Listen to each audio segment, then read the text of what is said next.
নমস্কাৰ বন্ধু-বান্ধৱীসকল, তোমালোকলৈ আজি মই নাম্বাৰ সিৰিজৰ সেকেন্ড পাৰ্টটো লৈ আহিছোঁ। ইয়াৰ আমাৰ প্ৰথম কুৱেশ্যনটো দিয়া আছে 3, 16, 125 আৰু প্ৰশ্নবোধক দিয়া আছে। আমি প্ৰথমে সংখ্যাকেইটা পাতি লওঁ। প্ৰথম 3 দিয়া আছে, তাৰপিছত 16 দিয়া আছে, তাৰপিছত দিয়া আছে আমাৰ 125 আৰু নেক্সটটো প্ৰশ্নবোধক দিয়া আছে। ঠিক আছে, এতিয়া 3টো কেনেকৈ হ'ল আমি চাব লাগিব। 3টো কি হৈছে 3 to the power 1 কৰি আমি 3 পাইছোঁ। ঠিক তেনেদৰে আমি 16টো কেনেকৈ পাইছোঁ, 16টো পাইছোঁ আমি 4 স্কোৱাৰ কৰি। ঠিক আছে, তাৰপিছত আমি যোনটো 125 আছে এইটো পাইছোঁ 5 to the power 3 কৰি। ঠিক আছে, তেনেহ'লে আমি ইয়াত কি কৰিব লাগিব, পুনৰ ইয়াত আমি পাবলৈ হ'লে এই সংখ্যাটো 6 to the power 4 কৰিব লাগিব, মানে 6 4টা পূৰণ কৰিব লাগিব আমি। তো তেতিয়া আমাৰ আনসাৰটো কি হৈ যাব, তেতিয়া আমাৰ আনসাৰটো হৈ যাব 1296। তো ইয়াৰ কাৰেক্ট আনসাৰটো হ'ব অপশ্যন ডি। এতিয়া আমি আহিছোঁ সেকেন্ড কুৱেশ্যনটোলৈ। ইয়াত দিয়া আছে আমাৰ 2, 4, 16, 256, 65,535। এই সংখ্যাবোৰ কেনেদৰে একাদিক্ৰমে গৈছে তাক আমি চাব লাগে। তো আমি প্ৰথমে সংখ্যাবোৰ পাতি লৈছোঁ। 2, 4, 16, 256, 65,535। এতিয়া আমি এই 2 পৰা 4 কেনেকৈ পাইছোঁ, 2 পূৰণ 2 কৰি আমি 4 পাইছোঁ। ঠিক আছে, তাৰপিছত আমি কেনেকৈ পাইছোঁ 4 লগত 4 পূৰণ কৰিছোঁ আৰু 16 পাইছোঁ। ঠিক তেনেদৰে আমি নেক্সটটো কেনেকৈ পাইছোঁ, নেক্সটটো আমি পাইছোঁ 16 লগত আমি 16 পূৰণ কৰি পিনে পাইছোঁ। ঠিক আছে, তাৰপিছত আমি এই সংখ্যাটো এতিয়া কেনেকৈ পাইছোঁ, এতিয়া 256ৰ লগত যেতিয়া আমি 256 পূৰণ কৰিম তেতিয়া আমি এই সংখ্যাটো পাম। তো ইয়াৰ কাৰেক্ট আনসাৰটো কি হ'ব, 256 হ'ব। এতিয়া আমি আহিছোঁ নেক্সট কুৱেশ্যনটোলৈ। আমাৰ কুৱেশ্যনটো দিয়া আছে কি 5, 8, 20, 34, 76 আৰু 142। তাৰপিছত দিয়া আছে প্ৰশ্নবোধক। এতিয়া আমি প্ৰথমে প্ৰশ্নটো পাতি লৈছোঁ একবাৰ। 5, 8, 20, 34, 76, 142। তাৰপিছত আছে প্ৰশ্নবোধক। এতিয়া 5ৰ পৰা 8 কেনেকৈ পালে আমি সেইটো প্ৰথমে চাব লাগিব। 5ৰ লগত কি হৈছে, 2 পূৰণ হৈছে, তাৰপিছত 2 বিয়োগ হৈছে। তো 5ৰ লগত প্ৰথমে 2 পূৰণ কৰি 10 পাইছে, 10ৰ পৰা 2 বিয়োগ কৰি পিনে 8 পাইছে। ঠিক আছে, ঠিক তেনেদৰে 8ৰ পৰা 20 কেনেকৈ পালে আমি চাব লাগিব। এতিয়া 8ৰ লগত 2 পূৰণ কৰিছে আৰু লগতে +4 কৰিছে। 8ৰ লগত যেতিয়া 2 পূৰণ কৰিম তেতিয়া আমি কি পাম, 8 পূৰণ 2 সমান 16 আৰু 16 লগত 4 যোগ হৈছে 20 পাইছে। তাৰপিছত আমি চাওঁ এতিয়া 20ৰ পৰা 34 কেনেকৈ পাইছে। 20ৰ লগত এতিয়া কি হৈছে, 2 পূৰণ হৈছে আৰু -6 হৈছে। ঠিক আছে, তো 20ৰ লগত যেতিয়া আমি 2 পূৰণ কৰিম, 20 পূৰণ 2 সমান 40। 40ৰ পৰা আমি যেতিয়া 6 বিয়োগ কৰি দিম 34 পাম। এতিয়া আমি চাম 34ৰ পৰা 76 কেনেকৈ হৈছে। 34ৰ লগত কি হৈছে, 34ৰ লগত প্ৰথমে 2 পূৰণ হৈছে, 2 পূৰণ হৈ পুনৰ 8টো যোগ হৈছে। ঠিক আছে, 34 পূৰণ 2 সমান কিমান হ'ব, আমাৰ 4 দুগুণ 8, 3 দুগুণ 6, 68। আৰু ইয়াৰ লগত যেতিয়া আমি 8 যোগ কৰিম 76 হ'ব। ঠিক তেনেদৰে আমি নেক্সটটো যদি চাওঁ, 76 লগত 2 পূৰণ হৈছে। ঠিক আছে, তাৰপিছত -10 হৈছে।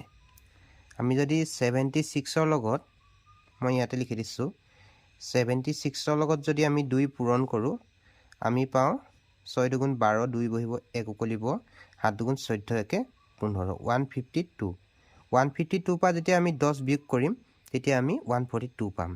এতিয়া আমি নেক্সটটো যদি কৰোঁ নেক্সটটো আমি কি কৰিব লাগিব 142 লগত আমি 2 পূৰণ কৰিব লাগিব 2 পূৰণ কৰি তাৰপিছত 12 যোগ কৰিব লাগিব ঠিক আছে।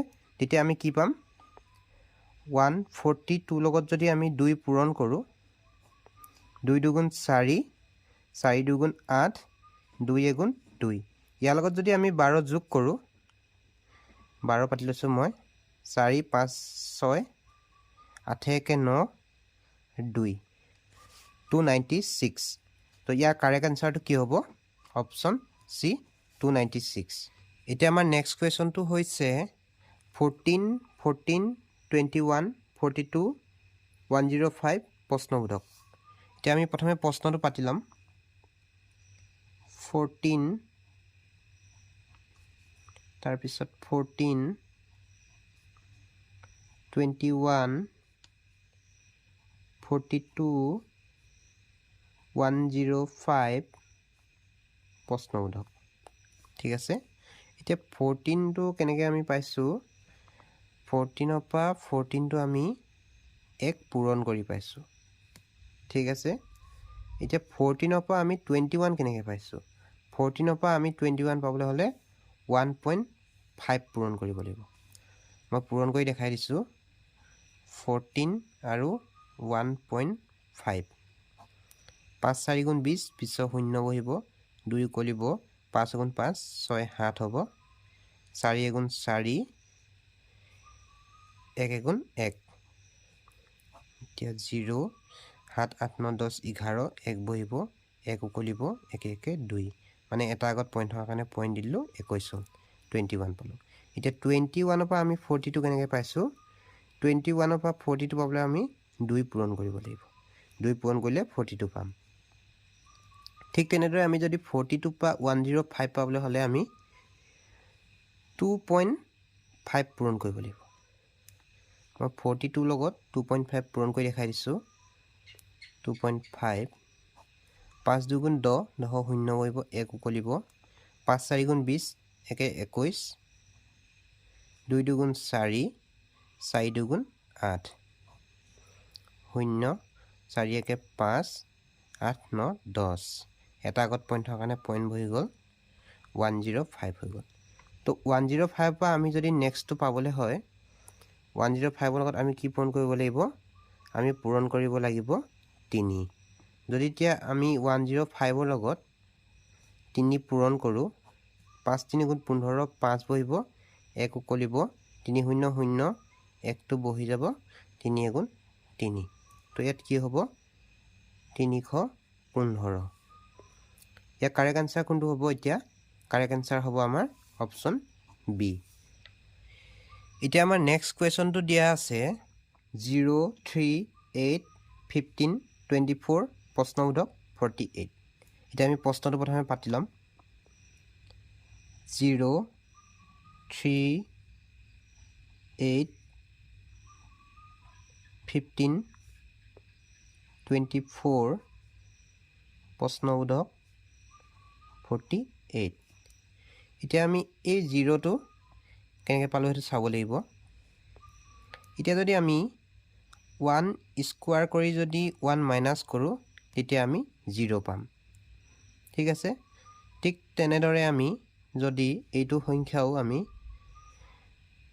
2 স্কোৱাৰ কৰি যদি 1 বিয়োগ কৰোঁ তেনেহ'লে আমি 3 পাম ঠিক আছে। ঠিক তেনেদৰে আমি 8টো কেনেদৰে পাম 3 স্কোৱাৰ কৰি 1 মাইনাছ কৰিব লাগিব মানে 3 3 গুণ 9 9 মাইনাছ 1 ইকুৱেল টু 8।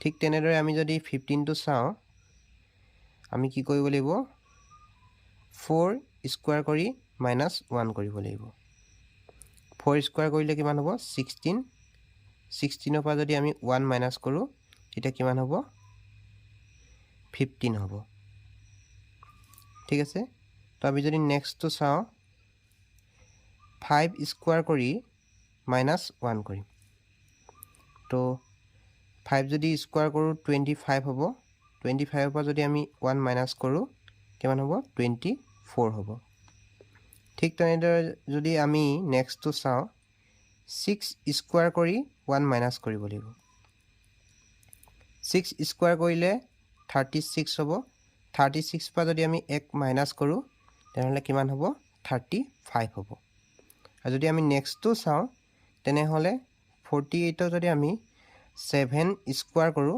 আৰু মাইনাস যদি 1 কৰোঁ তেতিয়া আমি পাম তো 7 স্কোয়াৰ কৰিলে 49 49 মাইনাস 1 48 এতিয়া আমি আনসাৰ কোনটো পালো 35 এতিয়া কাৰেক্ট আনসাৰটো হ'ব অপশন ডি এতিয়া আমি আহিছো নেক্সট কোৱেশ্যনটোলৈ নেক্সট কোৱেশ্যনটো আমাক দিয়া আছে কি 2 6 4 9 8 13 16 18 32 আৰু প্ৰশ্নবোধক দিয়া আছে আমি প্ৰথমে প্ৰশ্নটো পাতি লম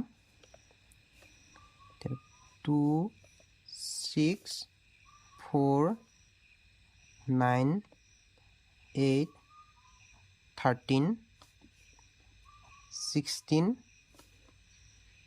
18 32 আৰু প্ৰশ্নবোধক এতিয়া আমি চাওঁতে দেখিছো যে 2 পৰা 4 লৈ আমাক কি হৈছে 2 + 1 2 পূৰণ হৈছে ঠিক আছে আৰু 4 পৰা 8 লে 2 পূৰণ হৈছে ঠিক আছে এতিয়া 8 ৰ পৰা 16 লৈ 2 পূৰণ হৈছে ঠিক আছে 16 পৰা 32 লৈ 2 পূৰণ হৈছে ঠিক তেনেদৰে যদি আমি তলৰ ফালে চাওঁ 6 ৰ পৰা 9 লৈ এতিয়া আমাৰ কি হৈছে 3 প্লাস হৈছে